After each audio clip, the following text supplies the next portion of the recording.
कौम के मसीहा ने कहा, मुसलमानों की तरक्की का एक ही हल है, हमें आपसी मतभेद भुलाकर एक होना होगा।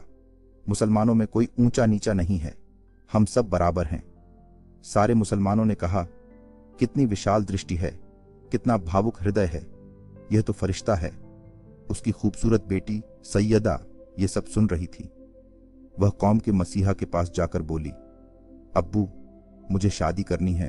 कौम के मसीहा ने प्यार भरी नजरों से सैयदा की ओर देखा, फिर पूछा, बेटी, किससे शादी करनी है? सैयदा ने कहा, जुम्मन से। उसी जुम्मन से अब्बू, जिसे आप गले लगा रहे थे, जिसे आप नेक और सच्चा मुसलमान कह रहे थे और बोल रहे थे कि तुम हलाल खोर भंगी बाद में हो, मुसलमान पहले हो। कौम के मसीहा का चेहरा गुस्से से लाल हो गया। उसने अपनी बेटी सैयदा की ओर देखा और मुंह फेर लिया। चुप हो जाओ सैयदा, तुम ऐसा कैसे कर सकती हो? जानती हो ना कि हम सैयद हैं, नबी के खानदान से हैं हम, और वह जुम्मन हलाल खोर भंगी है।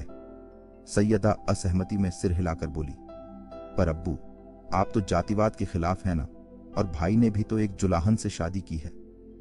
अशरफ भाई ने सैयदा के कंधे पर हाथ रखकर कहा, बेटा, कुछ सियासी मजबूरियां होती हैं, और लड़कियों की अपनी जाति कौन सी होती है? वे जिस जाति में ब्याही जाती हैं उस जाति की हो जाती हैं। कल तक तुम्हारी भाभी सबा अंसारी थी, आज वह सबा रिजवी हैं। अब तुम ही बताओ, तुम्हारा भतीजा सैयद ही होगा ना? सैयदा कुछ बोलना चाहती थी, पर अशरफ भाई ने आंखों से बहस न करने का इशारा किया और चले गए।